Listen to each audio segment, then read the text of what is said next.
Hello and welcome back to the TEPI podcast. If you're new to the podcast, then welcome. On this podcast, you'll hear from people who are working and learning at the diverse corners of the peacebuilding world. In the last episode, we got to hear from Deting, who is studying about grassroots peacebuilding between Hiroshima and Nanjing. In this episode, I'm excited to share an interview with Moe Sasaki, who is a master's candidate for Political Economy of Violence, Conflict and Development at SOAS University of London. She is also currently working with the UN Department of Political and Peacebuilding Affairs on a youth dialogue program. She's also a steering committee member for the Northeast Asia Regional Peacebuilding Institute, and she was a facilitator for a youth peacebuilder social dialogue here at Peace MOMO. But to put it simply, Moe has a lot of great experience and insights that she shares in this conversation. Through the course of the interview, you'll hear about Moe's experience growing up in Ethiopia, Rwanda, and Kenya, where her dad has been working in the areas of development and peacebuilding.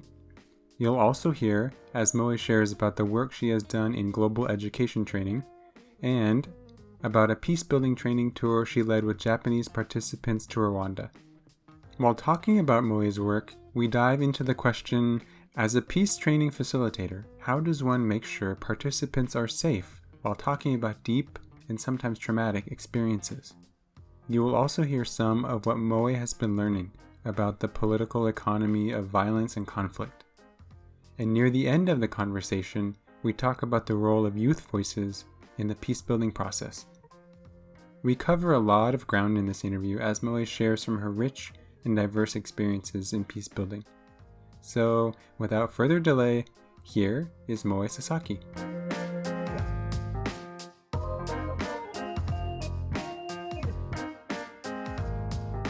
Moe, thank you for coming on the podcast. It's a pleasure to get to talk with you. First, do you want to do a short little introduction for people who maybe don't know who you are or what you're up to? Yeah, sure. So my name is Moe Sasaki, and I have been doing kind of peace work for a good 8 years, I think now, if I kind of count the years I was doing some of this stuff in university. I have been working with organizations like Northeast Asia Regional Peacebuilding Institute. Also, Peaceboat is a place that I used to volunteer for, which you'll probably hear about later. So some of these really wonderful organizations I've been able to build a relationship with are kind of my backbone, I guess, of my peace building work. And currently I'm studying at SOAS University in development studies.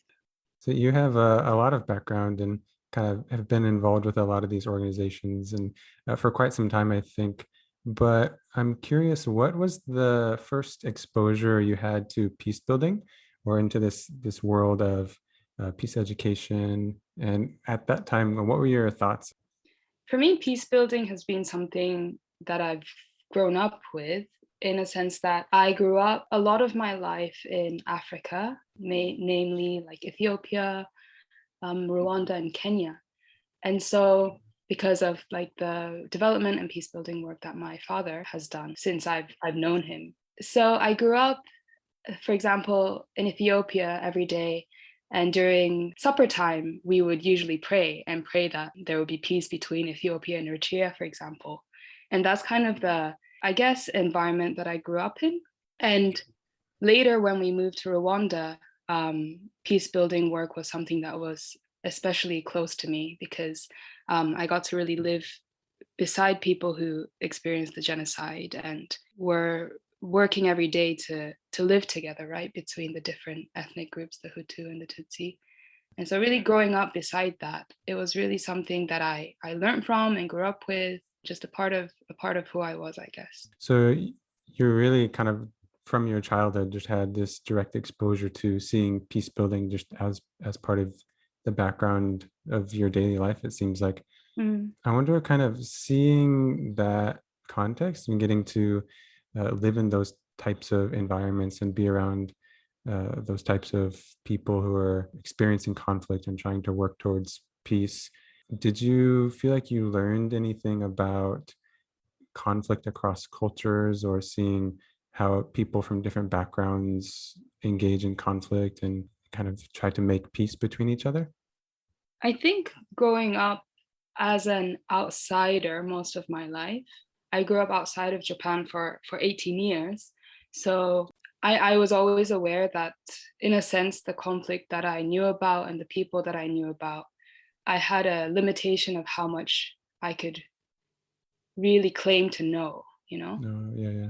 So there's two kind of aspects. One is how to look at these kind of situations as an outsider and how to understand that some parts of conflict I might never be able to understand. And some parts of it I'm kind of graciously allowed to hear into or Hmm. be a part of kind of a healing process or just snippets of conversations between people that used to be conflicting, right?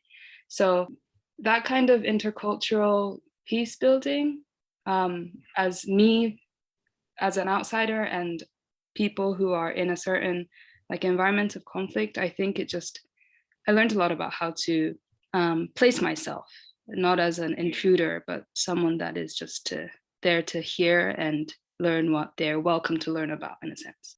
Yeah, I like how you mentioned kind of graciously get to hear into Mm, these places. I feel like living as an American living in Northeast Asia, in Korea specifically, that has been similar to a lot of my experience as well. Is mm, as an outsider, I feel like for me, peace building has become getting to graciously listen into a lot of these stories. yeah. And I guess from a more like intercultural conflict perspective, um, this is more personal experience from working with different cultures, I guess, is that I think a lot of times we come in with assumptions Hmm. about people, and we assume that people are the same as us, and that we assume that people have the same values as us, Hmm. and that these values are prioritized in the same way. And so I think a lot of times, even just like communal conflict or workplace conflict, Yeah. um, would resolve itself a little bit smoother if we came in with the assumption that we don't know about the people who we're surrounded by, in a sense, Mm, and to yeah. take the time to really get to know them on their terms, Hmm. which is something that I keep telling myself, but a lot of times I have a difficult time practicing. I think that is one of the hardest things to remember. Like Mm, I heard someone once say that all communication is cross-cultural communication, which kind of mm, seems similar to what you're saying. So you were mentioning that you had lived in Rwanda for a period of time, uh, but had also mentioned that you're Japanese, and I know you had worked in Japan after leaving Rwanda for a while. And while you were there working in Japan, you organized a trip with some Japanese participants to go on a peace study tour in mm. Rwanda, right? Yeah, yeah. And I'm curious what inspired that idea. And did you notice, or what did you notice the participants kind of learning or being able to take away from that experience? While working in Japan, I worked to do like a lot of global education training and also like development training. But Mhm. also, I tried to kind of really bring in peace building training and education Mm, into the work that I did. yeah. And something that I had the opportunity to do was to create like a Rwanda peace building training tour where I took Japanese participants from lots of different backgrounds. They were like educators, some of them were retired, some of them were students. Yeah, just lots of different backgrounds. They all came interested about learning about Rwanda. Mhm. And there are two thoughts that I had when like developing this program. One was to introduce people to peace and conflict and the concepts of these things, um, and introduce it to a group of Japanese people. And why I say this is because a lot of times I think in Japan, peace building work starts from getting people to think about peace and conflict, Mhm. because the direct kind of violence or the wars and the very, in a sense, clear conflict, right, is oftentimes unseen. And so I wanted to make a program where people would have the kind of opportunity to think about these things, and use it as a segue to really reflect on ourselves. So that was kind of one idea. And the second was that doing a lot of like global education and development education work, something that I always felt uncomfortable with was a lot of times we look at countries in like Africa or Asia or what we call like developing countries, and we romanticize these places, right? We romanticize that we will come with the solution to solve their conflicts or to solve their development issues, even though we might not have the skills or knowledge to do so. So I kind of wanted to flip that on the head and just create an opportunity for Japanese people to really learn from the peace work that's happening in Rwanda, and to kind of create a program where we could really go in with a learning perspective, instead of like maybe a giving perspective. I don't know. Did you feel like it was a successful program in your mind? Yeah, so it was really it ended up being a beautiful program, and the people that came ended up being like family. The youngest person was about 18 years old. The oldest was in their 70s. So we kind of built a really close-knit community that we still keep in touch with. And I think through the program, we got to really hear from individual stories, especially women who have, lost their families or have had to live without their, for example, husband who was a perpetrator during the genocide. Yeah. And so learning from their personal stories and being able to hear from them, I think a lot of us had an opportunity to really reflect on our own experiences or the pains that maybe some of us have experienced in our own lives. So that was really, it was a success in that it allowed people to kind of look at Japan and Japan's conflict and the regional conflict from a more like social perspective, but it also really allowed us to tap into our own personal conflicts that we might have and otherwise would not really share with other people, which was a really unexpected outcome of the program, actually. Yeah, that sounds quite meaningful. And I think the whole idea of this podcast is based on sharing stories as a way to learn more about peace, and kind of seems like you were able to capture that in this trip and allow people to tap into something meaningful through those stories. So that's really cool. And so you were working in that global education and doing some peace trips. And then after you left there, you went to London to study. Is that correct? Yeah, I'm there now. Yeah. So what drew you from working in Japan to studying in England? One really big reason why I decided to go into graduate school was as kind of a designer and facilitator of like educational programs and specifically like peace building training programs. I started to run out of things to put in to the programs. I knew kind of the basic training content that I was comfortable with, but I found myself getting kind of, in a sense, bored of it. And also bored because I didn't know how to deepen the kind of conversations that were coming up. But then kind of looking back on my own experience, I realized that I had never really taken the time to properly set time aside to just really think about peace and conflict and violence. So that was one of the really big points that drew me to go into graduate school. A second reason was that I wanted to kind of go into an English environment. I had been in Japan more or less. I was in Korea for a year with NARPI, but I was in Japan and Korea all my life since I was 18.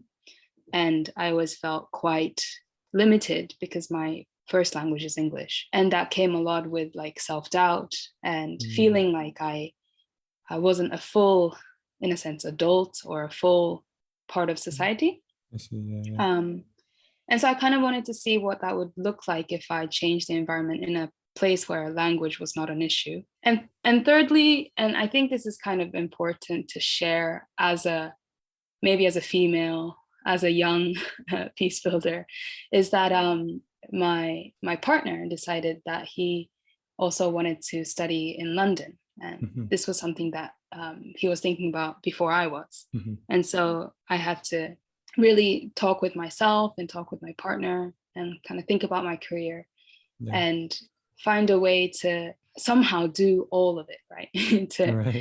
To keep a relationship and continue my career and also continue my education in a sense. So those are the kind of things that I had to. Yeah, it's a very multifaceted decision, it seems like.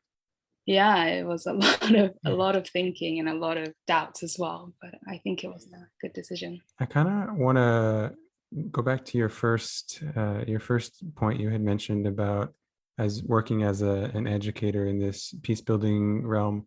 You wanted to go a little bit deeper because you kind of felt like you were getting a little bit bored, and kind of connect that with what you were saying about the Rwanda trip. Because I know sometimes in these spaces, I've experienced that going deeper can sometimes seem to touch on sensitive feelings for people or sensitive experiences. And I'm wondering, in your experience, have you had to kind of try to find a way to juggle the going deep with the like being sensitive or being aware of people's trauma, or how do you navigate these kind of hard topics or these hard conversations while trying to kind of keep people in that are in your trip or in your classroom or in your space safe and protected? This is probably one of the difficult things I think about creating spaces where people talk about conflict and violence, because a lot of times it really comes back to personal experience. For example, when Japanese participants were discussing about the violence and the genocide that was happening in Rwanda, it quickly kind of turned to experiences of of trauma that they personally experienced. Yeah. And I think as a facilitator, there's one thing that I do from the kind of designing phase is, what level of depth do I want to take the participants, and what have they agreed to, like how deep have they agreed to go? And so when designing these kind of programs, if I know, and if the way that I kind of lay out the program is kind of a skills training, right? I won't put in questions that ask like, what are your personal experiences based on this case study? Or, I make sure that I don't kind of violate that trust between a facilitator and a participant. And I don't take people down a route that will bring up kind of deeper conflict or deeper experiences if they don't want to. So that's kind of one thing, because I think as maybe as peace builders, we have a tendency to want to hear about these deep issues, right? Or personal issues, and to create spaces where people can share about it. But if that consent isn't there, that itself is really quite a violent act, I think. And so that's something that I take care of. But in situations where I know that people are willing to kind of go into these kind of self-reflections and even like spiritual reflections, right? I think a lot of the work that goes in before that is to build a safe community within the participants. For example, in the Rwanda tour, we would at least take like 2 full days before diving into these kind of self-reflective workshops, in a sense. Because we wanted to make sure that everyone felt comfortable with everyone before going into it. And once we kind of create these spaces, in a sense, the way to protect and to read the air, as you might say in Japanese or Korean, that responsibility is, of course, mainly the facilitator's responsibility, but it also becomes something that everyone in that space can share. And they can like pick up on body language and say, oh, that person looks really uncomfortable, maybe we should kind of back off of this topic. Or, we'll know that some person comes from a certain region, and maybe that, I don't know, the topic might be taboo, right? So someone might catch that, even if I as a facilitator won't, and they'll be like, hey Moe, maybe we shouldn't talk about this topic. So it's really about building a community that has the ability to kind of be sensitive to each other, I think, which really ends up being the way that people actually feel comfortable to share as well. Yeah, that totally makes sense. I want to shift a little bit back to kind of where you're at now with school. So your program at SOAS focuses on violence and conflict and development. Mm-hmm. And so I'm curious, from your year there studying so far, what would you, or how would you summarize what you've learned so far in your program? This course is in the development studies development department, and it's the political economy of violence, conflict, and development. And I chose this course because political economy I knew was something I did not intuitively enjoy. And so I thought it would be important and interesting to put myself in a situation where I could learn about these things. It turns out I still don't intuitively enjoy it. But it has been really interesting to kind of analyze, right, the different types of violence that exist, and to kind of theorize the origins of violence and conflict. And I guess another part that's been interesting is to kind of consider the role of violence in hindering social change and development, but also furthering development and social change, which kind of violence in this more, in a sense, maybe quote unquote positive aspect is something that I never had the opportunity to consider. I see. But I think looking back on history, and when we see social change, there is oftentimes violence that is involved in it. Yeah. And as kind of as a peace builder that believes in like nonviolence, I want to just kind of shun all forms of violence. But I think when we look at the past, there are examples where violence was the way that social change was made.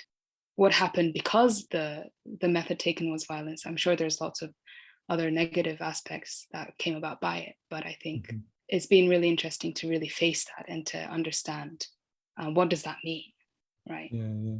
As a peace builder, like, how have you come to interpret those, like looking at back at those historical social movements that included violence or were spurred on by violence? How do you interpret those as a peace builder?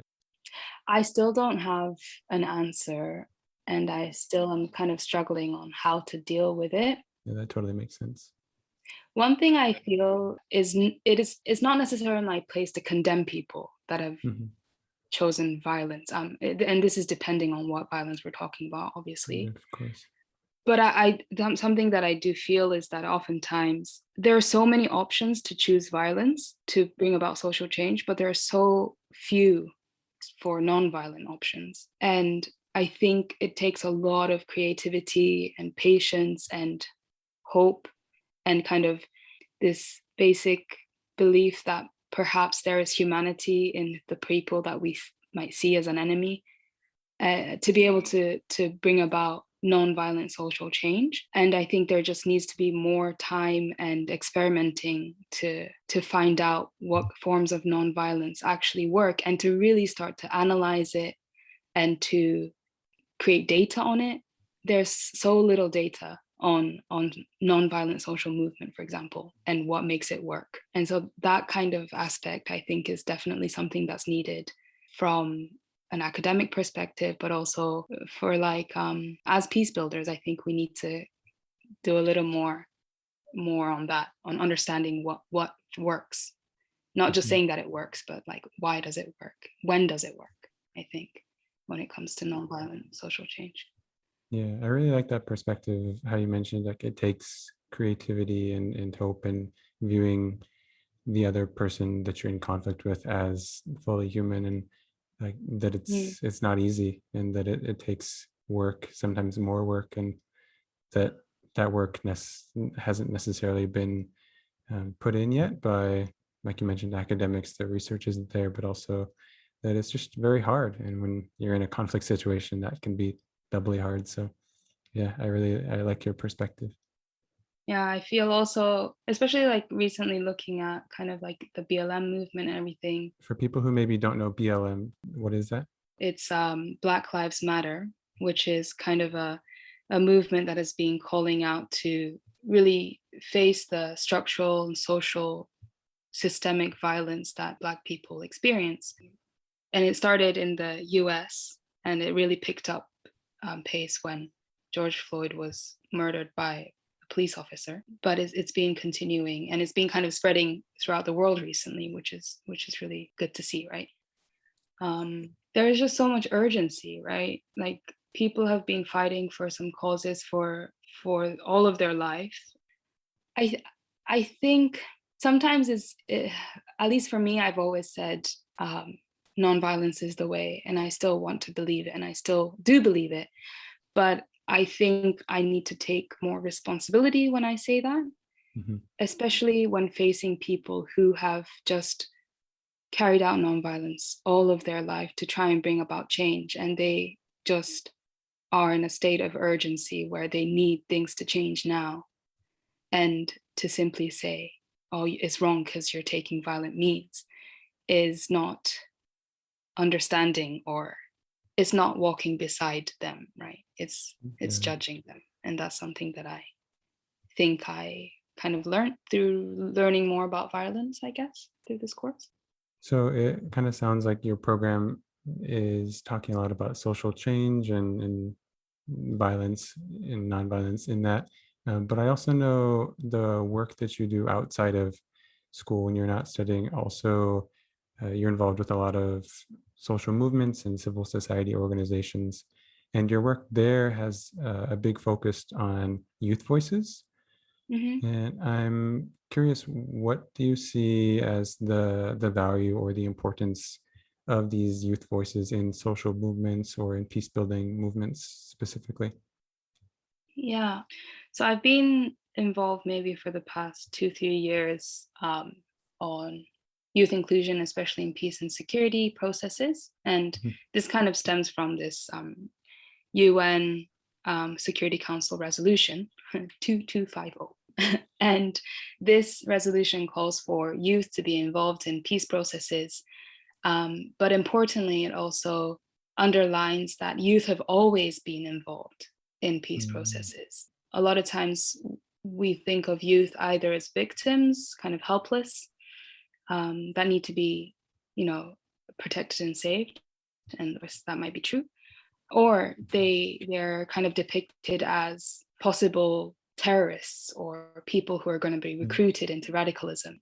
And so there's these two aspects, but never really as a peace builder.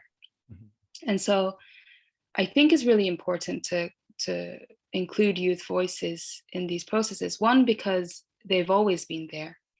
A lot of times the kind of unpaid volunteer work of a lot of these peace organizations, right, are pushed by young people who are really passionate about the work that they're doing, but are not really recognized as peace builders. So one of it is just really shedding light on the work that peace youth are already doing, mhm, but kind of more on the aspect of why it's important is because, like, I think whenever we're envisioning about the future, whether it be about peace or whether it be about development, we can't assume that a certain decision maker has the capability to have the perspective of all people.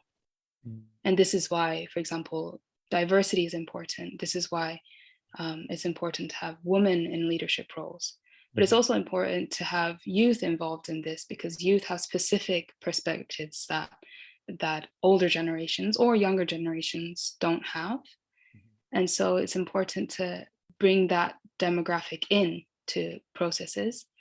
And like specifically looking at our youth generation, we are, and I say we because I am still technically youth, but we have, especially a little bit younger generation, we have a understanding of a digital, right? And we have a more of a kind of a intuitive understanding of what it means to be global. And we know that we're going to have to live in the environmental situation that will come up in 20, 30 years. And so these kind of perspectives are things that are specifically youth, and to have those youth voices in peace processes will really, I think, expand the possibilities of what we envision to be peace and how we get there. And also another thing that I didn't mention was youth are often the most like intergenerational, you know. We're connected to our parents' generations, we're connected to children and like older grandparents' generations in a way that maybe other generations can't, perhaps. Yeah, we can kind of connect to a broader spectrum than perhaps someone who is maybe siloed into their generation a bit more socially. Some of the things you mentioned were about the external factors that limit or kind of hold back youth as peace builders and kind of sharing their voices. And I've seen that, and I totally agree. And I also think another aspect that I've noticed in some of these spaces with youth peace builders is a sense of internal doubt or internal, like, not quite, like I'm not a real peace builder, or the real peace builders are somewhere out there, or they're doing some real work. I'm wondering, could you speak to that, or have you experienced that or seen that at all in your work? Yeah, that's definitely something that I've kind of struggled with it myself, feeling like a intruder into a space that seems too, in a sense, like adult for me. And I think one side of that is that there's lots of things I can say about this, but I think maybe two things from the kind of structural perspective is one is more in the more official peace processes, they haven't, the language that's used, right? The language that's used in meetings and conferences and in even in resolutions, they're just language that is foreign for younger generations, and is those kind of accommodations that need to happen if youth can start to feel comfortable in these spaces. Another thing is, even with the best of intentions, I think people hold on to positions of power for too long. I don't know if it will necessarily be power, but like positions of leadership or positions of as a teacher for too long or too strongly. And I think we need to be a little bit more flexible about what we see as being a teacher or what we see as being a leader. And that kind of has to come from the older generation, I think. A bit more willingness to kind of share that teaching space and that pedestal. Yeah, I think so. Something I am starting to see this shift though. Maybe it's because I'm getting older, so maybe it's not a shift at all. Maybe it's just I'm getting older, so I'm like starting to find myself closer to these kind of leadership roles. But yeah, I think that kind of has to change. And from kind of a youth perspective, as a young person, I think I've always had to practice and tell myself. First, it was kind of fake it till you make it. You will know what to do when it comes to it, or you will work hard enough and meet the right people enough to do the right thing when it comes time. And but recently, now that I think I have gained kind of a basic knowledge and basic kind of connections with wonderful like peace builders and educators, what I've been trying to practice is like, say it, then you'll be it. Is I think as a young person, it's easy for us to say, oh, sorry, I've never done that, or no, I've never experienced this, or no, I'm not trained to do that. And that understanding of your limitation is really important, not just for like humility and not just for that, but at the same time, I think as young people, we have that kind of flexibility to also fail a little bit And so Yeah. sometimes it's good to, even though you might know that you're not 100%, to say, yes, I'll do it. And then people will believe you as well, is the thing. It's kind of the crazy thing. Yeah. I've noticed that as well. Like people, I think people don't always see the internal like limitations or Yeah. the doubts. And so if you can, yeah, in a sense, believe in yourself, it will Yeah. help other people believe in you as well. Yeah, I think so. I also, you were mentioning kind of the young people are flexible and a little bit more able or willing to fail. And I like that also because I think in a Mm, sense that's part of being a good teacher, or at least mm, the good teachers who I have had have been willing to fail and admit their failures and yeah. not pretend to be perfect. So I hope youth peace builders can maintain that flexibility and willingness to fail a little bit. Yeah, that's something I try and like live on, and also kind of share with um, youth peace builders that I work with, is it's not our place to be as good or as perfect as someone who's lived Mm, on this earth plus 20, 30, yeah. 40 years. It's our place to do what we know how to do in the positionality that Mhm. we have, and that comes with trial and error. Well, we've covered a lot of ground in our conversation, but I want to just ask, is there anything I didn't ask or anything you'd like to share about the work that you're currently doing or your research or other activities that you think people might be interested in? One thing, I guess, maybe to as a disclaimer, I don't know, is kind of talking on this podcast or preparing for some of these questions. I was thinking, what is it that I even do as a peace builder? Mm, Which seems weird because I keep on saying, it's okay that you're not an expert or whatever. mhm, But I think as a peace builder, a lot of my figuring out of my career mhm, has been to try and figure out, how can I continue being involved in peace work? How can I make the work that I'm doing currently, whether it be like as an educator or as a student, or like, for example, currently as a student representative at school, like how can I bring in peace building into these aspects of my life? mhm, And maybe like as an official title, that might not be like peace builder Moe Sasaki. mm, But I think that's kind of the flexibility that I have tried to incorporate into my way of life, to continue living as a peace builder. And so sometimes I feel quite self-conscious that I don't have this huge project that I work on, which is very understandably a peace and conflict issue. But I kind of keep telling myself that it's still important, the the way that I live, and the way that I live is as a peace builder. It seems like that you're trying to embody the values, not just teach them or sell them or promote them, but like embody them, it seems like. Yeah, yeah. And I think as a somewhat still young person, it is difficult to go into the peace building field, Mhm. and make enough to make a living, right? This is Yeah, something yeah. we need to do that. But I Mhm. think there's creative ways to go around that, and maybe that's something that I've been always working on as I do my work. And I guess another thing is youth.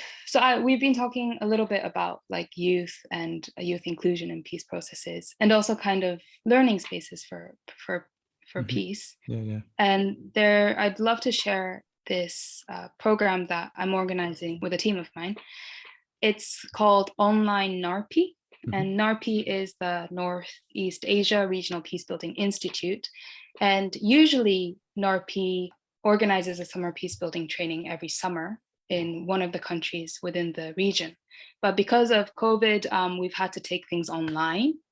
And actually, the first session is going to start August 14th, but this will kind of continue until perhaps next year, March.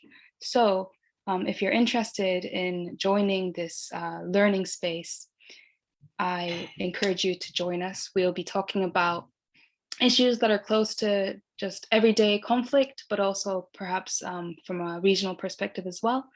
And we really want to invite young people to join as well, because we really want that perspective to come into our learning space. I will put the link down in the description. So if you're listening to this episode, you can look in the podcast description and find the link to that. That sounds like a great opportunity. I hope lots of people join. Yeah, I hope so too. Thanks so much. Well, Moe, it's been a pleasure getting to talk with you and hear about all of the many things you're up to and what you're learning in school and all of the great insights you have. So it's been a pleasure, and thank you for coming on the podcast. Thank you so much, Austin.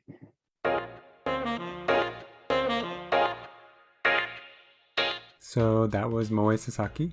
I hope you found her insights useful and gained a deeper perspective on peace by listening to her story. As you likely already know, the field of peacebuilding is a diverse and multifaceted field of practice and study.